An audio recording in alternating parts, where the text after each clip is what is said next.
है। निदान स्थान में 16 अध्याय है। चिकित्सा स्थान में 22 अध्याय है।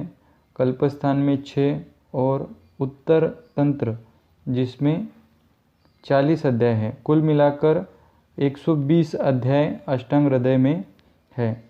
तो आज हम देखने जा रहे हैं अष्टांग हृदय का फर्स्ट चैप्टर जो है आयुष्कामीय।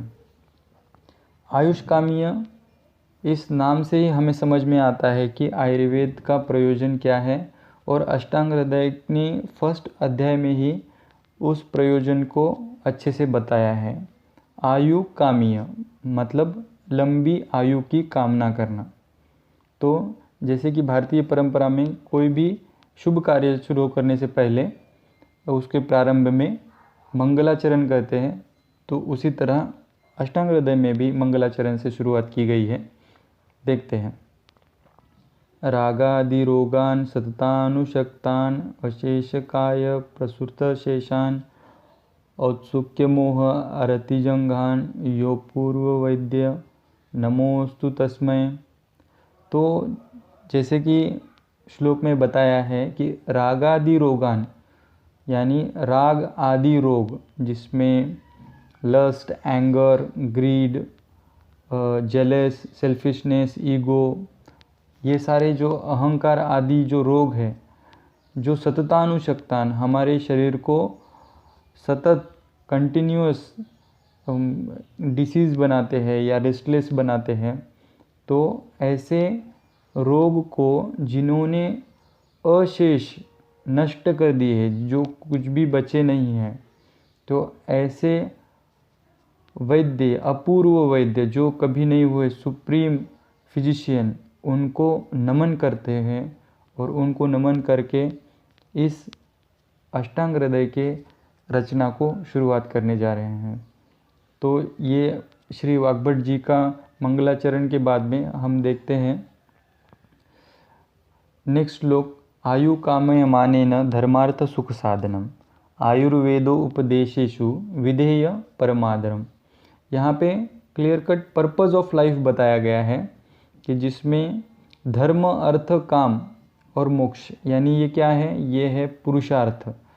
ये जो पुरुषार्थ है, इनको साध्य करने का, प्राप्त करने का जो साधन है, धर्म, अर्थ, काम और मोक्ष, इसको जो प्राप्त करने का साधन जो है वो आयु है। ठीक है। तो धर्म क्या है, तो पाथ ऑफ राइटनेस, योग्य जीवनचर्या यानी धर्म है। अर्थ यानी अर्थ संपत्ति प्राप्त करना जो जीवन चरण के लिए आवश्यक होता है। काम यानी आपके जो भी कर्म हैं वो काम है, और मोक्ष यानी मुक्ति की अवस्था। ठीक है। ये पुरुषार्थ के बारे में बताया है, जिसको साध्य करने का साधन जो आयु है। उसके बाद में बताते हैं कि आयुर्वेदोपदेशेषु विधेय परमादर, मतलब कि आयुर्वेद में जो भी उपदेश दिए गए हैं, आयुर्वेद में उपदेश दिए हैं या आपके गुरुओं ने जो भी आपको पढ़ाते समय उपदेश दे रहे हैं, उन सारे उपदेशों के प्रति आपके लिए, आप उनके लिए सुप्रीम रिस्पेक्ट होना, बहुत आदर होना आवश्यक है। तो यहाँ पे जो भी न्यू स्टूडेंट्स हैं, उन्हें जानने की ज़रूरत है कि भाई आप जब भी पढ़ रहे हैं तो सारा जो आयुर्वेद में श्लोक है, जो उनके प्रति श्रद्धा रख के अगर पढ़ोगे तो डेफिनेटली उसके रिज़ल्ट्स बहुत अच्छे होंगे। ठीक है। तो यहाँ पे पढ़ते समय मैं स्टूडेंट्स को ये बताना चाहता हूँ कि अगर आप आपकी बुक साथ में लेकर जो भी मैं पॉइंट्स बता रहा हूँ उस पर अगर नोट करोगे तो डेफिनेटली आपके एग्ज़ाम के पर्पज़ के लिए बहुत अच्छा रहेगा, और आपको उन श्लोक के प्रति लगाव हो जाएगा, और उस श्लोक का मीनिंग क्या है उसको देखते ही आपको समझ में आने लगेगा। तो चलते हैं नेक्स्ट श्लोक की तरफ, जहाँ पे बताया है ओरिजिन ऑफ आयुर्वेदा, या हम उसको बोल सकते हैं आयुर्वेदावतरण। ये शॉर्ट नोट्स के लिए हमेशा क्वेश्चन आता है, तो आप इसको बहुत अच्छे से पढ़ लीजिए, ध्यान दीजिए। ब्रह्मा स्मृत्वा आयुषो विद प्रजापति अतिजंग्रहान आश्विनो तो सहस्त्राक्षम सो अत्रिपुत्रादिकान मुनिन्ते अग्निवेशादिकास्ते तु पृथक तंत्रानि तेरिणे। मतलब कि ब्रह्मा जी ने स्मृत्वा आयुषो विद, मतलब ब्रह्मा जी ने ध्यान करके स्मरण करके आयुर्वेद का ज्ञान प्राप्त कर लिया और वो ज्ञान प्रजापति जी ने ग्रहण कर लिया। वो ज्ञान प्रजापति जी ने अश्विनी कुमार को दे दिया और अश्विनी कुमार जी ने ये ज्ञान जो है सहस्त्राक्ष यानी इंद्र जी को दिया।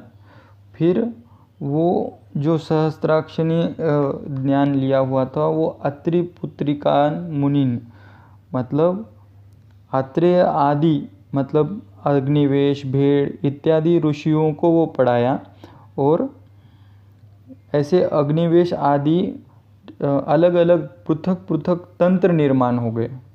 ठीक है, तो यहाँ पे सीक्वेंस आपको ध्यान रखना पड़ेगा कि प्रजापति ने जो ज्ञान लिया ब्रह्मा जी से वो अश्विनी कुमार जी को दिया, अश्विनी कुमार जी ने वो ज्ञान आत्रेय जी को दिया, आत्रेय जी ने वो ज्ञान जो है अग्निवेश को दिया। ठीक है, तो आइए देखते हैं नेक्स्ट। तेभ्य अति विप्रकीर्येनेभ्य प्राय सारतरोच्चय क्रियते अष्टांग हृदयम न अति संक्षेप विस्तारम। ये आयुर्वेद के अष्टांग हृदय का वैशिष्ट्य भी आप बोल सकते हैं, जिसमें बताया गया है कि अति विप्रकीर्णेभ्य मतलब बहुत विस्तार पूर्वक जो विषय है जो हम कंपाइल नहीं कर सकते, बहुत बड़ा ज्ञान है, उनको सार रूप में समेटना बहुत मुश्किल होता था। तो अष्टांग हृदय में वही जो विषय है उनको न अति संक्षेप या न अति विस्तार करते हुए जहाँ जितनी ज़रूरत होती है वहाँ उतना ही एक्सप्लेन करके अष्टांग हृदय यह बनाया गया है। तो न अति संक्षेप न अति विस्तार, यह इसका वैशिष्ट्य है।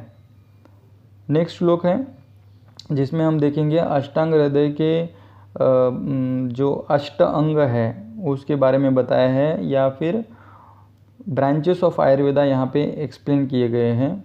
तो ये भी शॉर्ट नोट्स बनता है हमेशा एग्ज़ाम में कि आयुर्वेद के जो 8 अंग है वो कौन से हैं। और एमसीक्यू पर्पज़ में यहाँ एक इम्पोर्टेंट है कि ये जो सीक्वेंस दिया गया है काय बालग्रह ऊर्ध्व शल्य दृष्टा जरा वृषान, तो ये सीक्वेंस जो है चरक सुश्रुत और वाग्भट आचार्य जी के अनुसार ये सीक्वेंस अलग अलग है। सुश्रुत जी ने जो है काय की जगह शल्य को प्रथम स्थान दिया है। तो ऐसे एमसीक्यू में भी पूछा जा सकता है कि जो कॉम्पिटिटिव दे रहे हैं स्टूडेंट्स उनके लिए भी ये पॉइंट्स बहुत इम्पोर्टेंट हैं। तो आइए देखते हैं ये जो आयुर्वेद के अष्ट अंग के बारे में। काय बालग्रह ऊर्ध्व अंग शल्य दृष्टा जरा वृषान अष्टांगानि तस्याहुम चिकित्सा येषु संश्रिता। तो यहाँ पे काय यानी काय चिकित्सा, बाल यानी बाल रोग या पेडियाट्रिक्स बोल सकते हैं, ग्रह यानी यहाँ पे ग्रह बाधा यानी भूत चिकित्सा भूत विद्या जो है हम बोलते हैं, और ऊर्ध्वांग यानी जो शालाक्य तंत्र बोलते हैं जिसमें ENT और आईज हेड ये सारे डिसीज़ेस कवर किए जाते हैं। और शल्य यानी शल्य तंत्र जिसमें सर्जरी पार्ट आता है। दृष्टा मतलब जो है यहाँ पे अगत तंत्र है।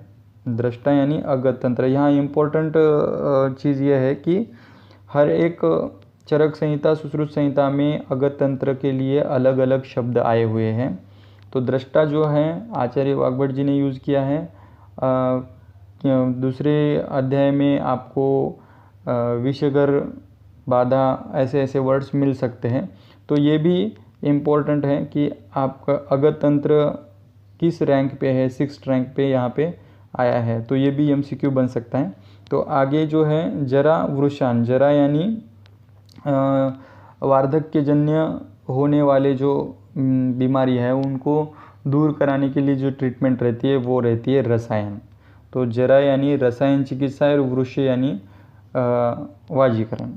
तो ये 8 अंग यहाँ पे बताए गए हैं, उसके बारे में चिकित्सा भी ये आगे बताएंगे। ठीक है, तो यहाँ पे हमने देखा कि आयुर्वेद के 8 अंग